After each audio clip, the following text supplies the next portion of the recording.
Hi, we are the reporters for today's lesson, and our assigned topic is sources and uses of public funds. But before we start with our discussion, let's tackle first the objectives. By the end of this lesson, you should be able to understand the concept of public funds and identify the sources and uses of public funds. Public funds refers to the money that is owned or controlled by the government and is used to finance public services and government operations. Ang public funds daw ay ang mga perang ginagamit ng government na nakalaan para sa pagpapagawa ng mga proyekto at serbisyo na ang makikinabang mismo ay ang publiko. Tulad na lang ng pagpapatayo ng mga infrastructure gaya ng tulay, kalsada at mga gusali, at pagbibigay ng serbisyong pang-edukasyon at pang-medikal para sa mga mamamayan. Mahalaga ang maayos at wastong paggamit ng public funds nang sa galon mabigyan din ng tamang halaga ang pera ng taong bayan. So, sa pamamagitan ng tamang paggamit nito, mapapabuti ang kalidad ng buhay ng tao at makakatulong sa pag-unlad ng bansa. Kaya ang pag-aaral at pag-unawa ng public funds ay makakatulong sa mga mamamayan na maging mapanuri at maging bahagi ng pagbabantay at pagsasaayos ng mga pondo ng gobyerno.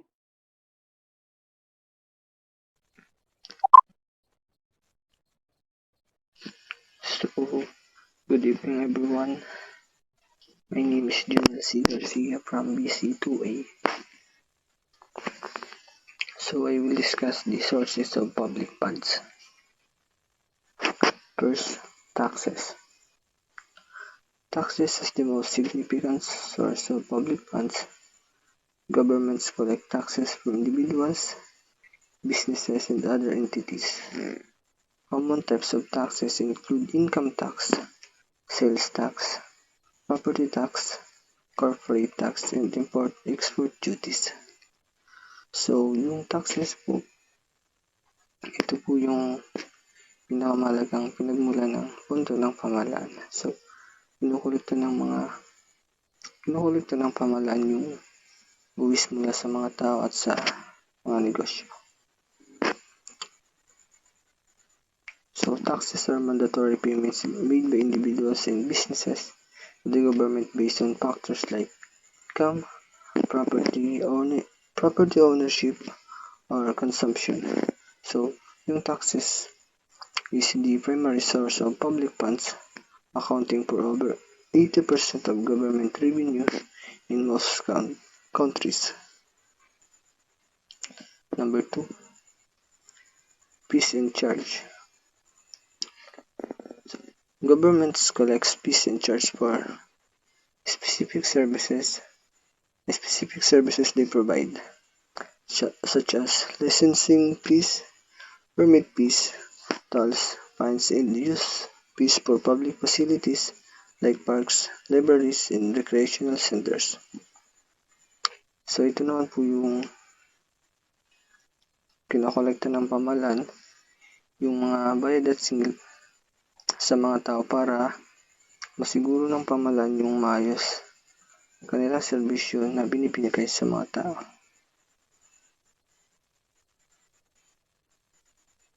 Number 3, borrowing. Governments may borrow money by issuing bonds or taking loans from domestic or international financial institutions to finance public projects or cover budget deficits. The borrowed funds are repaid with interest over a specified period. So, ito yung pamahalaan na. So, ang pamahalaan is maaaring mangutang sa bangko or international organization para mapunduhan yung mga proyektong pampubliko at para matakpan yung kakulangan sa budget ng pamahalaan. And yung nautang po na pundo ng pamahalaan ay mabayaran kasama ng interest sa itinakdang panahon. Number 4, natural resources. Countries rich in natural resources such as oil, gas, minerals, or timber can generate revenue by extracting and selling these resources. The income from resource extraction contributes to public funds. So ito naman yung mga bansa na mayaman sa likas na yaman is maaari po silang kumita sa pamamagitan ng pagbenta ng mga likas na yaman. And yung mga kita nila is, yung mga nakukuha nilang nakita ay yun din po yung nagbibigay ng pondo sa pamahalaan. Number 5, government-owned enterprises. Government may own and operate certain businesses or enterprises such as state-run utilities, postal services, or public transportation systems.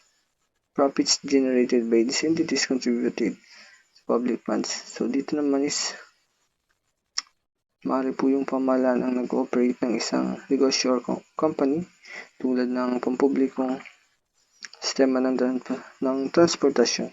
So yung kinikita dito is isa din po yung nagiging pondo ng pamahalaan.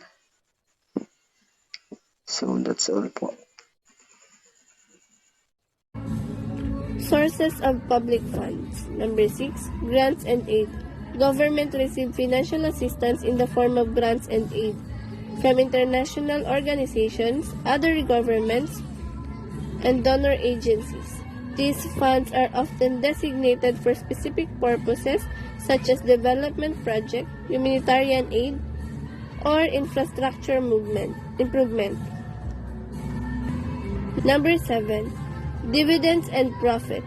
Governments that own shares in publicly traded companies can receive dividend or profit from this investment, which add to public funds. Number 8, lottery and gambling. Some governments generate revenue through state-run lotteries, casino, or gambling operation. The profit from this activity are used to fund public initiatives. Number 9, donations of philanthropy. Governments may receive donations or philanthropic contributions from individual, organizations, or corporations. These funds are typically used for specific projects or causes. Number 10, central bank profit. In some countries, the central bank transfers a portion of its profit to the government. Contributions to public funds. Good day everyone, I am Julian Sanfego and now I will tackle about the uses of public funds. Public funds, also known as public money or taxpayers' money, are funds collected by the government through taxes, fees, and other sources. So these funds play a crucial role in financing public services and programs that are essential for the well-being and development of a society. One of the uses of funds in public or infrastructure development.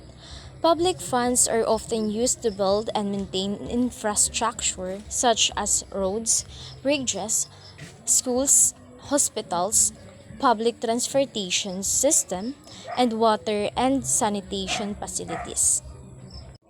Like transportation projects, sa tulong ng pampublikong pondo, ay napapanatili ang mga kalsada, tulay at mga sistema ng pampublikong sasakyan upang mapadali ang paggalaw ng mga tao at ang mga kalakal. At isa pa sa pagpupondo ng pagbuo at pananatili ng mga mahalagang kagamitan tulad ng supply ng tubig at infrastruktura ng enerhiya. Another is the public buildings. Ang mga pampublikong pondo ay nag-aambag sa pagtatayo at pangangalaga ng mga tanggapan ng pamahalaan, mga aklatan, at mga sentro ng komunidad. Another example is yung education. Public funds are allocated to support public schools, colleges, and universities, ensuring access to quality education for all citizens. This includes funding for teachers' salaries, Ang mga pampublikong pondo ay nag-aambag sa pagbabayad ng mga guro at kawani ng edukasyon, na tinitiyak na ang mga paaralan ay makakaakit at makapagpapanatili ng mga kwalipikadong profesional. School facilities. Ang mga pampublikong pondo ay ginagamit upang suportahan ang elementarya at sekundaryang edukasyon sa pamamagitan ng pagbibigay ng mga mapagkukunan para sa paaralan, kabilang ang mga silid-aralan, aklat-aralin, at mga material na pang-edukasyon. At ang pagbibigay ng scholarship at educational programs, maaaring maglaan ng mga pampublikong pondo upang magkaloob ng mga scholarship at tulong pinansyal sa mga mag-aaral na ginagawang mas na-access na ang edukasyon sa mas malawak na hanay ng mga individual. Another example ay ang healthcare. Public funds are used to provide access to healthcare services, including funding for public hospitals, clinics. Ito yung nag-aambag sa pagpapatakbo at pagpapanatili ng mga pasilidad ng pangangalagang pangkalusugan upang magbigay ng mga serbisyong medikal na madaling ma-access sa populasyon. Medical research. So dito, maaring ilaan ang ilang pampublikong pondo sa mga institusyong medikal sa pananaliksik upang isulong ang siyentipikong pag-unawa, bumuo ng mga bagong paggamot, at mapabuti ang pangkalahatang pangangailangan at ang pagbibigay ng vaccination programs and public health initiative. Sa tulong ng pondo, sinusuportahan ang mga programa sa pampublikong kalusugan, kabilang ang mga kampanya sa pagbabakuna, pagsusumikap sa pag-iwas sa sakit, at mga hakbangin sa edukasyon sa kalusugan.